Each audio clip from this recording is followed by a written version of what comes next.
Bonjour, c'est Guylaine, 5 minutes avec toi. J'aimerais parler aujourd'hui du besoin de réparation en amour. C'est quelque chose qui est très inconscient la plupart du temps chez les hommes et chez les femmes. Et le problème, c'est que plus il y a d'inconscience, plus il y a d'ignorance et plus il y a de problèmes. Alors, en général, le féminin, dans son enfance, a souvent manqué du regard du père, de la tendresse, de l'affection, d'être prise dans les bras.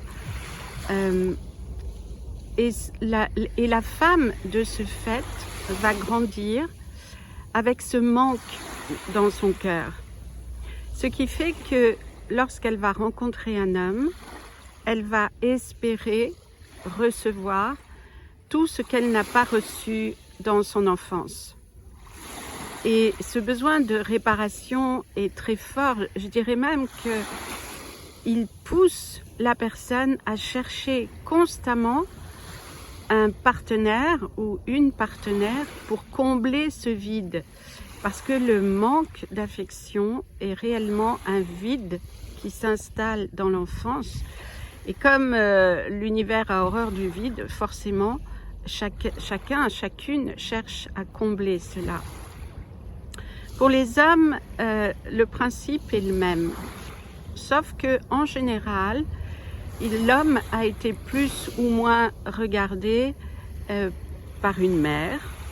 Ça peut être aussi parfois par le père, mais d'une façon générale, le petit garçon est plus marqué par ce qu'il a vécu ou n'a pas vécu avec sa mère. Et de ce fait, lui aussi va chercher à combler ce vide intérieur, ce manque avec lequel il a grandi dans le cœur et qui parle de sa souffrance inconsciente. Sauf que l'homme, lui, va réagir d'une façon différente pour combler ce vide. La femme, pour combler ce vide dans le cœur, va faire en sorte de donner beaucoup d'attention, beaucoup d'affection. Pourquoi? Parce qu'en donnant, la femme nourrit son cœur. Et comme elle a l'habitude de peu recevoir ou pas du tout, ça peut durer très longtemps, même si elle vit et qu'elle est en souffrance avec un homme qui ne donne rien. Alors justement, les hommes en général donnent très peu au niveau de la tendresse et de l'affection. Pourquoi? Ça n'est pas une volonté consciente, c'est une défense inconsciente. Pourquoi? Parce que généralement, le masculin ne veut pas ressentir de nouveau la fragilité et la vulnérabilité dont il a fait l'expérience lorsqu'il était enfant face à une mère qui, pour la plupart du temps, était toute puissante.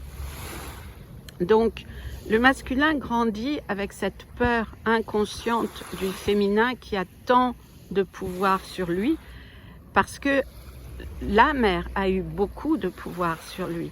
Et il va projeter sur le féminin cette incapacité à faire face à ses besoins, mais en les vivant dans la confiance en lui-même. Et le masculin, la plupart du temps, aura peur toute sa vie d'être absorbé par le féminin, de devoir obéir dans sa tête, dans son cœur, c'est se mettre à genoux devant le féminin. Donc il va toujours chercher à se défendre de ce qu'il ressent comme une menace. Et la plupart du temps, il va rigidifier son comportement et surtout, il sera enclin à recevoir, mais dans l'incapacité de donner. Quand on regarde le comportement féminin et masculin en place, on voit tout de suite que dans la relation, s'il n'y a pas un travail conscient de part et d'autre, la relation, d'une façon générale, est trop difficile à vivre dans l'harmonie, dans un sentiment de complétude, où les différences ne sont pas vécues dans la dualité, où elles sont vécues dans l'harmonie. On dirait que sur Terre, d'ailleurs, ce principe est pratiquement inconnu, en tout cas pour la génération, je dirais, après 40 ans.